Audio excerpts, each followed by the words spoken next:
I was wondering what I was going to talk about today, and you heard a bit about me just now with the citation, and I thought I'd talk about self-belief because, you know, all the students here are about to graduate and go out into the world. Maybe some of you are mature students and you've already been out in the world, but, you know, you're now graduates of this university and you are going to be pursuing your careers, whatever they may be.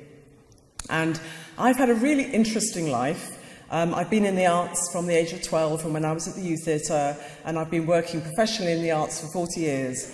And when I won the Booker Prize in 2019, which is the biggest prize for the novel in the world, it caused me to reflect back on how I had reached this point in my career. And I wrote my book Manifesto so that people would understand where I came from, and to see the journey over 4 decades that it took me to reach this point where suddenly I broke through onto the world stage in a way that I'd wanted for a very long time, but I hadn't. And when I thought back to what motivated me, not really what motivated me, but what kept me going over all those years, I think one of the things was self-belief. And I'm a huge advocate of self-belief. And I think when I was young and graduating from drama school that I went to, I had a little bit of self-belief, but I didn't have a lot of it, because I wasn't like certain people who run this country. Somebody's going to, you know, remain nameless, who at the age of 4 or 3 said he was going to be world king. You know, somebody who is born into a certain kind of background, who believes that anything is possible for them because they're going through an elite education system, and they come from an elite background in terms of class and privilege. And of course, yes, one day they could be Prime Minister, for example. For most of us, that's not the reality. But for me, breaking through to get the Booker was a huge thing. As you heard, I was the first black woman and black British person to win it in its history. Its 50-year history. It was a huge thing. How did that happen? That happened because in my 30s, not even in my 20s, in my 30s, I started to consciously develop my own belief in myself, my self-confidence. And some people might be thinking, maybe many of you will be thinking, well, I'm not confident, and that's it, you know. I'm never going to be confident. I'm just that kind of person. I don't really believe in myself.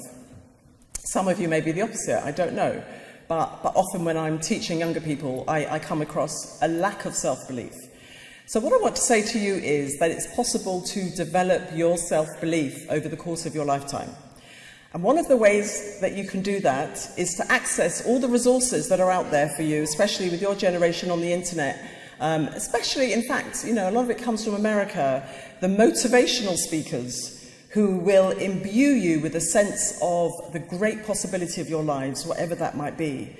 I do something called creative visualizations, which is now called manifestations. I also write affirmations. I have these techniques that I've been using for now nearly 30 years to give me the confidence to stand before you here today and to say what I'm saying and to have the career that I've had. So confidence is something that you all have to a certain degree, but it's something that you can grow and develop over the course of your lifetime. The other thing about self-belief is what are you believing in? Well, you're believing in the possibility of who you are in the world and what you can be in the world. So some of you will be very ambitious. Some people will think, I'm not very ambitious. And then you need to look, why aren't you ambitious? Some people will be very ambitious for themselves. Some people will be very ambitious for their field of interest or for their community. Some people will be ambitious for themselves and for the community, which I think is a great way to be.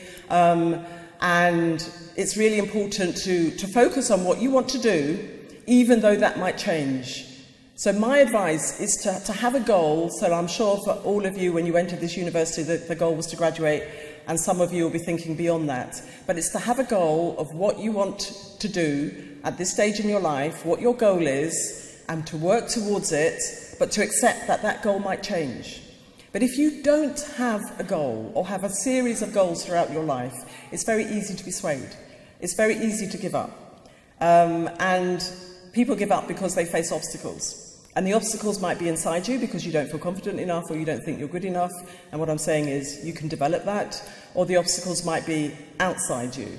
from society or from your community or from your family or whatever.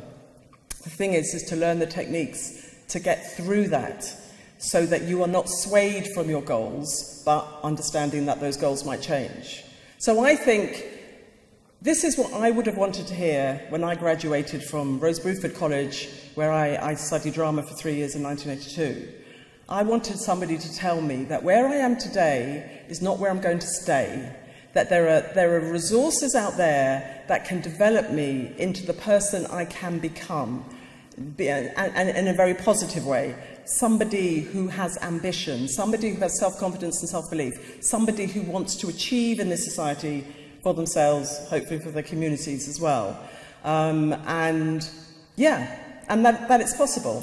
And that this is a new starting point for you in your lives. And then the next stage is to, if you haven't already, to have the goals, even a vision, even better, and then to use those resources to set you up for the rest of your life to be somebody who is achieving whatever it is that you've set your minds to achieve. So that's it from me. Thank you very much.